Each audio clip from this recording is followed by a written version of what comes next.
జగన్మోహన్ రెడ్డి ముఖ్యమంత్రి అయిన తర్వాత ఎన్నో ఎన్నికల్లో నేను నిలబడినా, నా కుటుంబ సభ్యులు నిలబడినారు తెలుగుదేశం పార్టీ తరపున.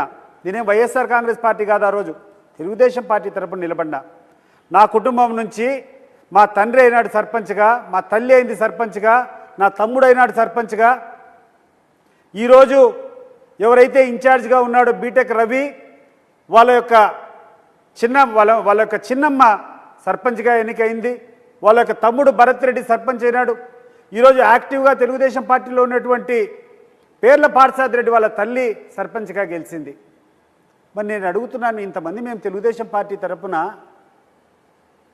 అక్కడ జరిగినటువంటి ఎన్నికల్లో మేము గెలవగలిగినామంటే, స్వేచ్ఛాయుత వాతావరణంలో జరగకుండా ఉంటే మేము గెలిచేదానికి అవకాశం ఉందా? మీరు కొన్ని పత్రికల్లో రాస్తున్నారు తప్పుడు కథనాలు. 30 సంవత్సరాలుగా అసలు పులివెందుల్లో ప్రజాస్వామ్యం లేదు అని మాట్లాడుతున్నారు. ఈ రాతలు రాసినటువంటి పత్రికలకు ఈ యొక్క వార్తలు ప్రసారం చేసేటువంటి ఛానల్స్ నేను అడుగుతున్నాను, ఒకవేళ 30 సంవత్సరాల నుంచి పులివెందుల్లో పూర్తి అక్రమాలుంటే మేమందరం గెలిచినటువంటి వార్త వాస్తవమా? ఇది ఒకసారి మీరందరూ కూడా ఆలోచన చేయాలి. అండ్ ఎస్పెషలీ జగన్మోహన్ రెడ్డి గారు ఏ రోజైతే యాక్టివ్గా క్రియాశీలకంగా పులివెందుల నియోజకవర్గంలో రాజకీయాలు చేస్తున్నాడో అప్పటి నుంచి ఇప్పటి వరకు ఏ ఎన్నికల్లో కూడా ఆయన ఏ మాత్రం ప్రలోభాలకు కూడా గురి చేయలేదనేటువంటి విషయం పులివెందుల్లో ఉన్నటువంటి ప్రతి ఒక్కరికి తెలుసు.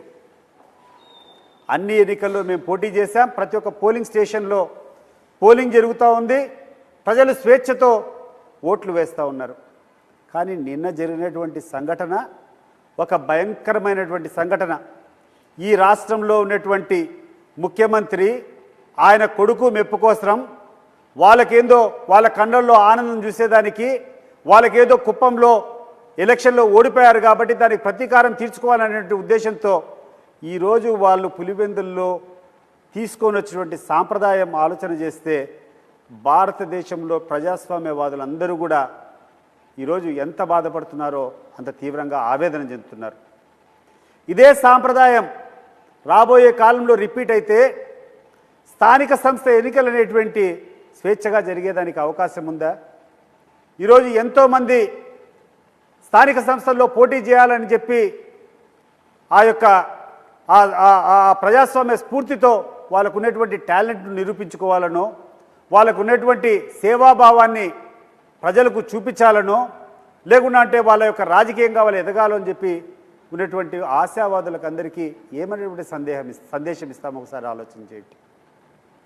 ఈరోజు ఒక విచ్ఛిన్నకమైనటువంటి పరిస్థితి పులివెందుల్లోనే కూర్చొని జగన్మోహన్ రెడ్డికి ఇంత పట్టున్నటువంటి పరిస్థితుల్లో కూడా మేము ఇంత గొప్పగా మెజార్టీ సాధించినామని చెప్పి రాబోయే కాలంలో ఈ రాష్ట్రంలో, ఆంధ్ర రాష్ట్రంలో ఉన్నటువంటి అన్ని ఎలక్షన్స్ను కూడా ఇదే దౌర్జన్యంగా చేసుకునేదానికి మొదలుపెట్టేటువంటి పన్నాగం ఇదని చెప్పి గుర్తు చేస్తున్నా.